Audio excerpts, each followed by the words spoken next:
ಇನ್ನು ಆರೋಪಿಗಳ Google time line ಅನ್ನ ಕೂಡ ಪೊಲೀಸರು ತಡಕಾಡ್ತಾ ಇದ್ದಾರೆ. ಈ ಆಂಗಲ್ನಲ್ಲೂ ಕೂಡ ತನಿಖೆ ನಡೀತಾ ಇದೆ. ಆರೋಪಿಗಳ ಗೂಗಲ್ ಟೈಮ್ ಲೈನ್ ಬಳಸಿ ಎಲ್ಲಿದ್ರು ಕೃತ್ಯ ನಡೆಯೋ ಸಂದರ್ಭದಲ್ಲಿ ಆರೋಪಿಗಳು ಅಥವಾ ಆ ಕೃತ್ಯ ನಡೆದಂತಹ ದಿನ ಎಲ್ಲೆಲ್ಲಿ ಓಡಾಡಿದ್ರು ಇದೆಲ್ಲವನ್ನ ಕೂಡ ಮಾಹಿತಿಯನ್ನು ಸಂಗ್ರಹಿಸಲಾಗ್ತಾ ಇದೆ. ಆರೋಪಿಗಳ ಮೊಬೈಲ್ ಬಳಸಿ ಅವರ ಗೂಗಲ್ ಟೈಮ್ ಲೈನ್ ಏನು ಹೇಳ್ತಿದೆ, ಆ ದಿನ ಕೃತ್ಯ ನಡೆದಂತಹ ದಿನ ಅವರು ಯಾವ ಜಾಗದಲ್ಲಿ ಓಡಾಡಿದ್ದಾರೆ, ಸೊ ಇದೆಲ್ಲವೂ ಕೂಡ ದಾಖಲಾಗಿರುತ್ತೆ ಗೂಗಲ್ ಟೈಮ್ ಲೈನಲ್ಲಿ. ಸೊ ಇದು ಕೂಡ ಕೇಸ್ನಲ್ಲಿ ಪ್ರಮುಖ ಸಾಕ್ಷಿಯಾಗುತ್ತೆ. ಸೊ ಅದಕ್ಕೆ ಬೇಕಾದಂಥ ಪ್ರೊಸೀಜರನ್ನು ಕೂಡ ಪೊಲೀಸರು ಮಾಡ್ತಾ ಇದ್ದಾರೆ ತನಿಖೆಗೆ ಸಂಬಂಧಿಸಿದಂತೆ.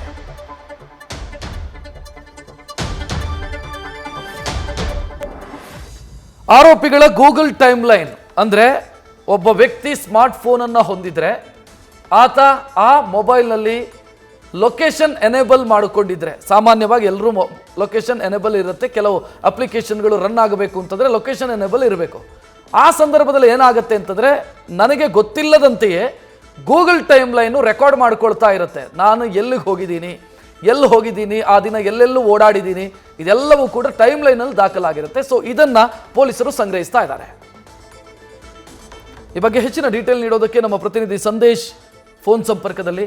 ಸಂದೇಶ್, ಈಗ ಗೂಗಲ್ ಟೈಮ್ ಲೈನ್ ಆರೋಪಿಗಳು ಎಷ್ಟು ಪ್ರಮುಖ ಆಗುತ್ತೆ ಈ ಕೇಸಲ್ಲಿ?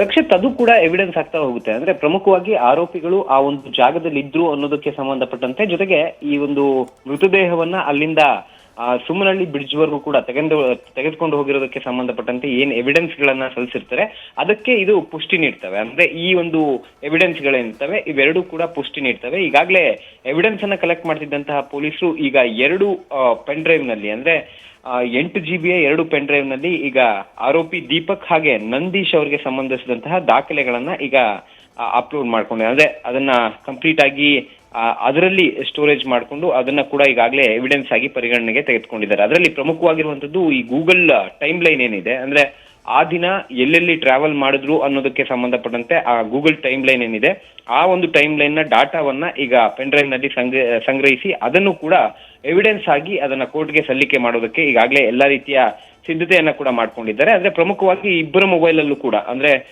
ದೀಪಕ್ ಆಗಿರ್ಬೋದು ಅಥವಾ ನಂದೀಶ್ ಆಗಿರ್ಬೋದು, ಅವರು ದರ್ಶನ್ ಮನೆಯ ಕೆಲಸದವರಾಗಿರೋದ್ರಿಂದ ಅವರು ಎಲ್ಲೆಲ್ಲಿ ಓಡಾಡಿದ್ರು, ಯಾವ ಜಾಗಕ್ಕೆ ಹೋಗಿ ಬಂದ್ರು, ಜೊತೆಗೆ ಆ ಕೃತ್ಯ ನಡೆದಂತ ಸಂದರ್ಭದಲ್ಲಿ ಆ ಮೃತದೇಹವನ್ನ ಎಲ್ಲಿಂದ ಎಲ್ಲಿಗೆ ಶಿಫ್ಟ್ ಮಾಡಿದ್ರು ಅನ್ನೋದಕ್ಕೆ ಸಂಬಂಧಪಟ್ಟಂತೆ ಏನು ಡಿಜಿಟಲ್, ಟೆಕ್ನಿಕಲ್ ಹಾಗೆ ಈಗ ಏನ್ ಬೇರೆ ರೀತಿಯ ಎವಿಡೆನ್ಸ್ ಗಳು ಪತ್ತೆ ಆಗಿದೆ ಅದಕ್ಕೆ ಇದು ಕೂಡ ಆಡ್ ಅಪ್ ಆಗ್ತಾ ಹೋಗುತ್ತೆ. ಅಂದ್ರೆ ಈ ಇಬ್ರು ಕೂಡ ಈ ಒಂದು ಜಾಗದಲ್ಲಿ ಮೃತದೇಹವನ್ನ ಇಲ್ಲಿಂದ ಇಲ್ಲಿಗೆ ತೆಗೆದುಕೊಂಡು ಹೋದ್ರು ಅಂತ ಏನು ಸಾಕ್ಷಿಗಳನ್ನ ಒದಗಿಸಿರ್ತಾರೆ ಅದೇ ಸಾಕ್ಷಿಗಳಿಗೆ ಇದು ಕೂಡ ಒಂದು ರೀತಿಯಲ್ಲಿ ಆಡ್ ಅಪ್ ಆಗ್ತಾ ಹೋಗುತ್ತೆ. ಹಾಗಾಗಿ ಈ ಒಂದು ಗೂಗಲ್ ಟೈಮ್ ಲೈನ್ ಏನಿದೆ ಇದು ಎವಿಡೆನ್ಸ್ಗೆ ಸಂಬಂಧಪಟ್ಟಂತೆ ಪುಷ್ಟಿ ನೀಡುವಂತಹ ಅಂಶ ಆಗುತ್ತೆ. ರಕ್ಷತ್, ಥ್ಯಾಂಕ್ ಯು ಸಂದೇಶ್ ಮಾಹಿತಿಗೆ.